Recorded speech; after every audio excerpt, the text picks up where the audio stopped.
present Bernard Horsfall as Harry Lawson and Geoffrey Banks as Professor Van Hardwig in A Journey to the Center of the Earth. The novel by Jules Verne, adapted for radio in 8 parts by Howard Jones. Part 1, The Great Discovery.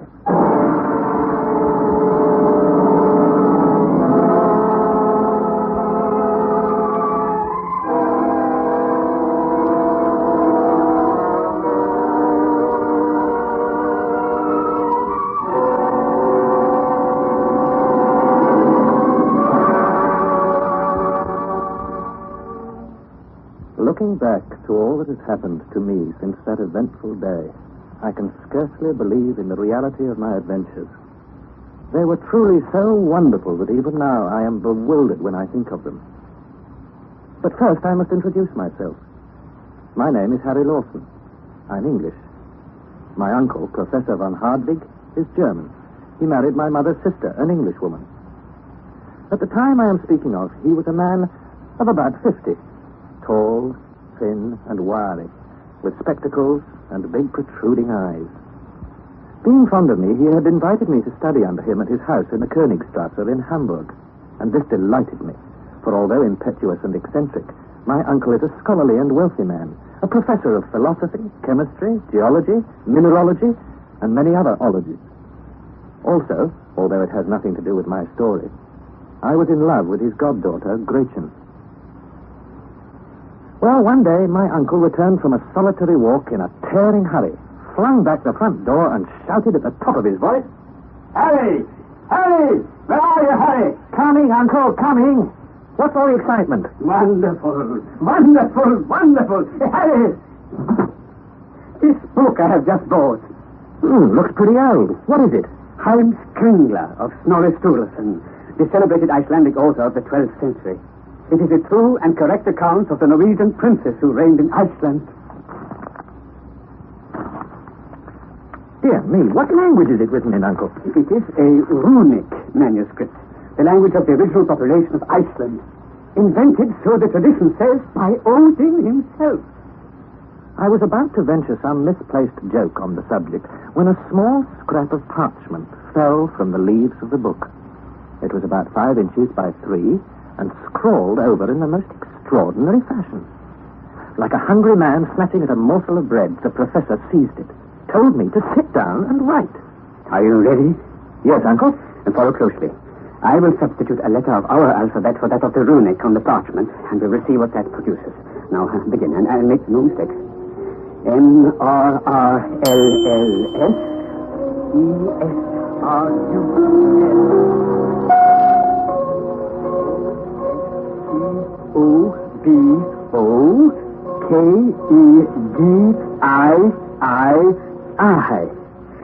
That will do, Harry. This puts me in mind of a cryptograph. Unless the letters have been written down without any meaning. But why do that? Who knows, I may be on the verge of some great discovery. Uncle, I scarcely think. It seems likely that this parchment was written by some owner of the book. Perhaps he wrote his name in the book. Now, what is this on the flyleaf? Is it a blot of ink or... No. Saknussemm. Saknussemm. The name of a learned Icelandic professor of the 16th century, a celebrated alchemist. At one time, he was the owner of this book. He wrote his name here. These alchemists, Avicenna, Bacon, Lully, Paracelsus, they were the only learned men of their day. They made astonishing discoveries. My boy, may not this Saknussemm have hidden on this piece of parchment the secret of some astounding discovery? Possibly, but why conceal it if it was a useful and worthy discovery? Oh, did not Galileo make a secret of his discoveries in connection with the planet Saturn? But we shall see. So, until I discover the meaning of this sentence written by Saknussemm, I will neither eat nor sleep. My dear Uncle. And neither will you. This man Saknussemm was very learned. And, like most learned men of the 16th century, he probably wrote in Latin. If my guess is wrong, why then we must try Spanish, French, Italian, Greek, yes, or even Hebrew. However, my opinion is decidedly in favor of Latin. We shall probably find that the words are arranged to some mathematical plan. Perhaps one figure is the key to this whole puzzle. Now, Harry, show your English wit. What is that figure? I haven't the faintest idea. Then let us pick out letters at regular intervals. Here, Harry, take up your pen and start to write. M-M-E-S-S-U-N-K-A.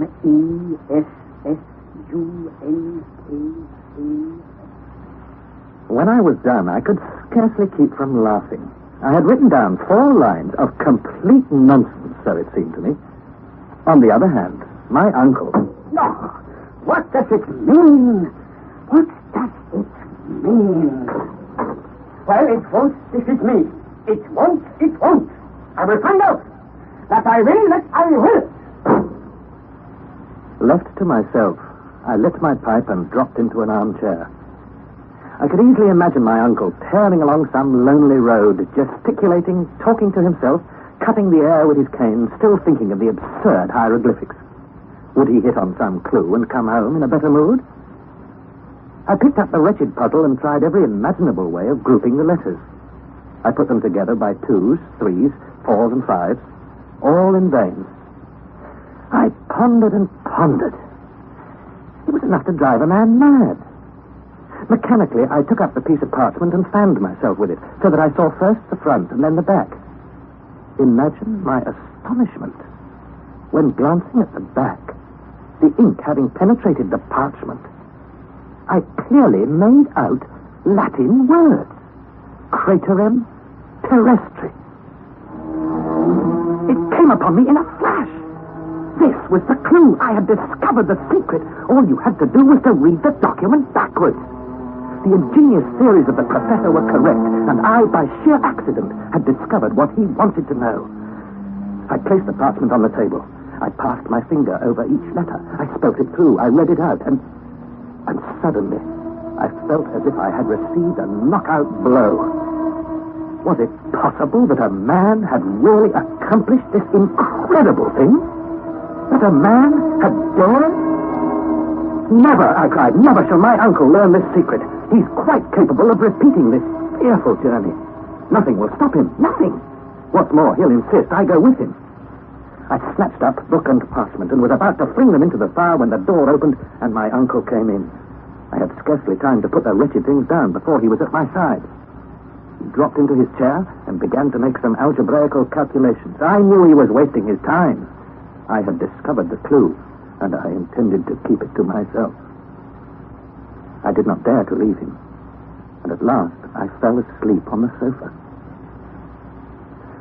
When I awoke, it was morning, and my uncle was still at work. His red-rimmed eyes, his tousled hair, and flushed cheeks told me what he was feeling. It made me ill to look at him.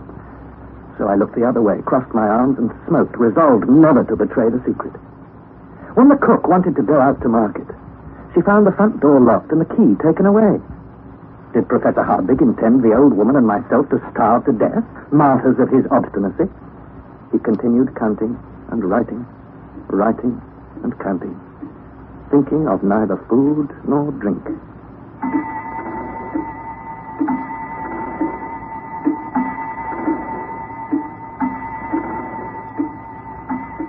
"12 o'clock.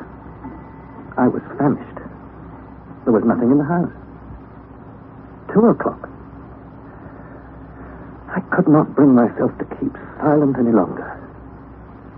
"Uncle," I said, but he didn't hear me. "Professor Hardwig." Well, did you speak? Uncle, I have already made an important discovery. Do you have some idea of the meaning of this call? You, Harry? Yes, Uncle. Look at the sentence you dictated to me. I'm looking. It means nothing. Nothing if you read from left to right, but if you read from right to left. Backwards. Oh, backwards. Most cunning Saknussemm. What a blockhead I am. In Sneffels Joculis Craterem Chem Delibat. Dog Latin, of course. The meaning of the whole passage in English is descend into the crater of Yokel, of Sneffels, which the shade of Scartaris caresses before the calends of July, audacious traveler, and you will reach the center of the earth. I did it. Arne Saknussemm. Oh, wonderful. What is the time? The time, I say. About 3 o'clock. Let me have something to eat and then get my portmanteau ready. What for, Uncle? Your own portmanteau, too. We start at once. Where are we going? Going? What do you think? We are going to follow in the steps of Arne Saknussemm. That night, after dinner, my uncle called me up to his study. We each took a chair on opposite sides of the table. It struck me that he was in a particularly good humor. Harry, you have rendered me a service never to be forgotten. Without you, this wonderful discovery would never have been made. It is my duty, therefore, to insist on you sharing the glory. Glory, Uncle? True glory. But I must warn you. You must keep the whole affair a profound secret.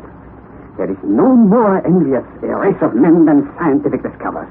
At all events, we shall be first in the field. I doubt if you'll have many competitors. A true scientist would jump at the chance. If this document were once made public, we should find a perfect stream of pilgrims on the tracks of Arne Saknussemm. But isn't this parchment likely to be a hoax? No, Harry. The book in which we found it is sufficient proof itself of its authenticity. Well, I'll admit Saknussemm may have written the lines, but he was probably just trying to mystify people. And what's all this about Yokel and Snivels and Scartaris? I've never heard of them. That's the very point I'm coming to. Not long ago, I received a map from my friend Augustus Petermann of Leipzig. Put down the third atlas from the second shelf. Series Z, plate 4. Oh, very well. Series Z, plate 4. Is this the one you mean? Yes. Now, it is one of the finest maps of Iceland. It will settle all your doubts, difficulties, and objections. The whole island, you see, is composed of volcanoes. And note carefully, they all bear the name of Jökull. It's an Icelandic word. It means a glacier. Most of the high mountains, volcanoes, erupt from ice-bound caverns. But what does the word Sneffels mean? Follow my finger to the western coast. And there you see Reykjavik, the capital. Follow the direction of one of its innumerable fjords, and what you see below the 56th degree of latitude. A peninsula, like a thigh bone in shape. And in the center of it, a mountain. That is Sneffels. Sneffels, a mountain 5,000 feet high, one of the most remarkable in the whole island, and destined to become the most celebrated in the world. For through its crater, we shall reach the center of the earth. Impossible. Why impossible? Because the crater is choked with lava and burning rocks. And if it be extinct? Yeah, that would certainly make a difference, I grant you. It certainly would. There are about 300 volcanoes on the whole surface of the globe, but the greater number are extinct. Of these, Sneffels is only one. It has not erupted since the year 1219. Oh, very well, Uncle, but why all this mystery about Scartaris and the calends of July? Why, this shows how particular Saknussemm is in his directions. The Sneffels mountain has many craters. He is careful to indicate the exact crater, which is the high road to the center of the earth. He tells us that about the end of the month of June, the shadow of nearby Mount Scartaris falls upon this one crater. There's no doubt about the matter. Let's suppose that Saknussemm is right. He found the entrance to the bowels of the earth. But it's madness to suppose that he or anyone else ever followed up this discovery. Why so? It's well known that heat increases 1 degree for every 70 feet you descend into the earth. This gives you a fine idea of the heat at the center. It's so hot that all matter must be in a state of incandescence. I care nothing for such theory. So hot that rocks must be molten. What would become of us? Do not be alarmed at the heat, my boy. My dear uncle. Neither you nor anybody else knows anything about the real state of the Earth's interior. The only way to learn is, like Arne Saknussemm, to go and see. Oh, very well, we go and see. Though how we shall see in the pitch darkness is another mystery. Oh, fear nothing. We shall overcome this and many more difficulties. And remember, not one word to a living soul. Our success depends on secrecy and dispatch. We shall leave for Copenhagen, the first stage of our journey, at daybreak the day after tomorrow. Courage, Harry! All will be well.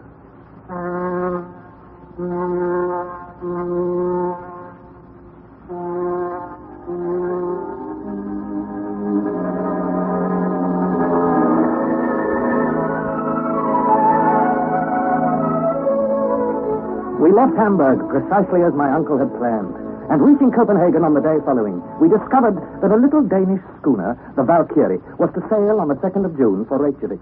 The captain was on board and seemed surprised at the energy and cordiality with which the professor shook his hand. To him, a voyage to Iceland was commonplace. My uncle, on the other hand, considered it an event of sublime importance. The honest sailor took advantage of the professor's enthusiasm to double our fares. I bore the voyage well, but my uncle, to his great annoyance, was dreadfully seasick. This troubled him all the more, since it prevented him from questioning the captain on the subject of Snæfell. He spent most of the time lying on his bunk, groaning and dwelling hopefully on the end of the voyage. I felt no pity for him. At the end of a fortnight, we again sighted land, Reykjavik. My uncle dragged himself from his cabin, haggard and pale, but full of enthusiasm, his eyes shining with pleasure and satisfaction. He led me to the quarterdeck, gripped my arm, and pointed over the northern part of the bay to a high Twin Peaks mountain, a double cone covered with snow. Behold, Mount Snæfell.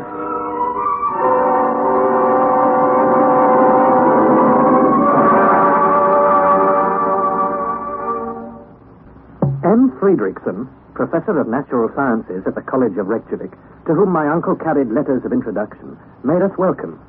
And out of the 3 rooms which comprised his house, 2 were placed at our disposal. After dinner on the day of our arrival, the 2 professors fell into an earnest conversation. Well, Herr Fredrickson, I wonder if among the valuable books in your library you have any works of the learned Arne Saknussemm? Saknussemm? Master, you speak of one of the most distinguished scholars of the 16th century. Alchemist, naturalist, and traveler. Exactly. Have you any of his... One of the most distinguished men, connected with Icelandic science and literature. Yes, you say, sir. Have you any... A man illustrious above all. True. But his works, We have none. None in Iceland? None in Iceland or anywhere else. Oh, but why not? Because Arne Saknussemm was persecuted for heresy, and in 1573 his books were publicly burnt in Copenhagen by the common hangman. Splendid. I beg your pardon? Now I understand why Arne Saknussemm was forced to hide his magnificent discoveries, why he was compelled to conceal his great secret with a baffling cryptograph. A secret? What secret do you mean? No secret, none at all. I was carried away by my enthusiasm. Tell me, Herr Friedrichsen, what is that mountain on the horizon? It is Snæfell, sir. One of the most curious volcanoes in existence, and yet rarely visited. So, then I have a mind to begin my studies here with an inspection of Mount Fiesel. What did you call it? Snæfell, my dear sir. But how do you propose to get there? By boat across the bay. It cannot be done. There is not a boat available in all Reykjavik. You must go overland along the coast. So then I must have a guide. Of course. I know the very man for you. A shrewd and worthy fellow who will please you. Can I see him today? No, he cannot be here before tomorrow. I will send for him. Leave it to me, my dear Professor von Harvey. That night I slept soundly. When I awoke in the morning, I heard my uncle speaking in the next room, and I dressed hastily and joined him. He was talking earnestly with a man of Herculean build and quick, intelligent eyes, a man whose bearing revealed a calm and phlegmatic temperament. My uncle beamed at me. Harry, my dear boy, this is Hans Bjelke. He used to be our guide. How do you do? Thank you. I'm well. Hans is a mighty hunter, Harry. A hunter of the eider duck. But to revert to our business, Hans, how far is the volcano Snæfell from here? 22 miles. So we can be there in 2 days. No, 8 days, perhaps 10 days. I speak of Danish miles. 8,000 paces each. Dear me, then we must have horses. Oh, thank you. I will not ride a horse. I like my own feet best. How many horses do you wish? 4 horses. We have baggage, and I and Mr. Harry will need a horse each. 4 horses. I will see to this. Good. Now, as to wages, I will pay you $3 Riksdaler a week. 3 Riksdaler. I accept.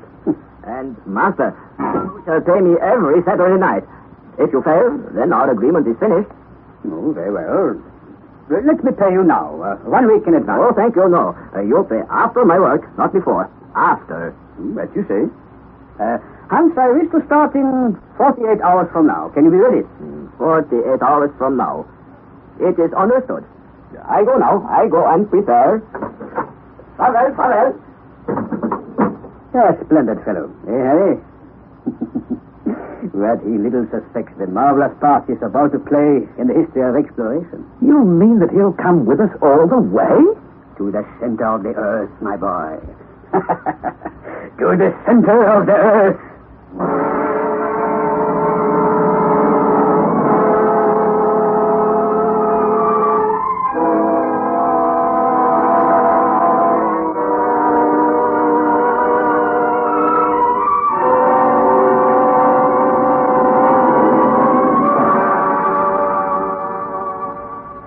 For the next 2 days, we were busily occupied in packing our instruments, weapons, tools, and our provisions. Our instruments, briefly, were as follows. 1, a thermometer of Eitzel, marked to 150 degrees. 2, a manometer, an instrument worked by compressed air to ascertain atmospheric pressure at sea level. 3, a first-class chronometer by Boissonat of Geneva. 4, 2 compasses. 5, a night glass. 6, 2 Ruhmkorff's coils, worked by electricity, which would supply a first-rate portable light. 7, a voltaic battery. Our weapons consisted of 2 rifles and 2 6-shooter revolvers.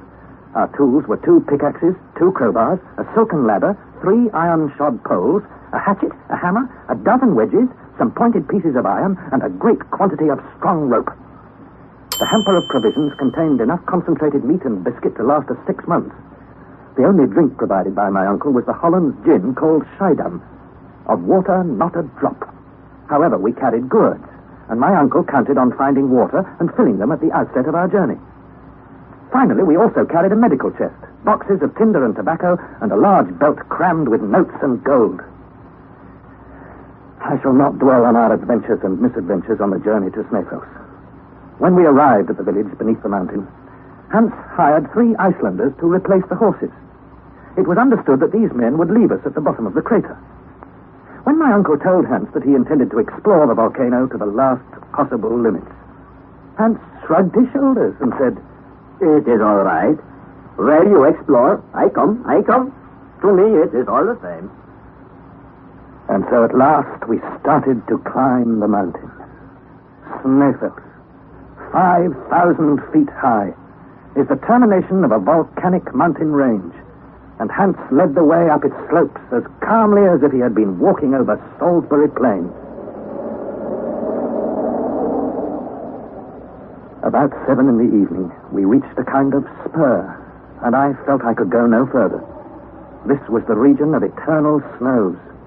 The cold was searching and intense. The wind blew with great violence. Despite his impatience, my uncle decided to call a halt. Stop! Hans! We shall stop here! We cannot stop. We must climb higher. What? Why must we climb? To save our lives. Look below. It is the Mistur. Come, master, come. Mister, what's he talking about? There, Harry. There is the Mistur. I looked on the plain below. A vast, prodigious volume of pulverized pumice, sand, and dust was rising to the heavens in the form of a mighty waterspout, and the wind was driving it directly towards the side of Snæfellsnes where we were perched. That's the Mistur, Harry. If it breaks over us, it will destroy us. Nothing is more certain. Make haste! Make haste, master! We are coming! Forward, Harry! Forward!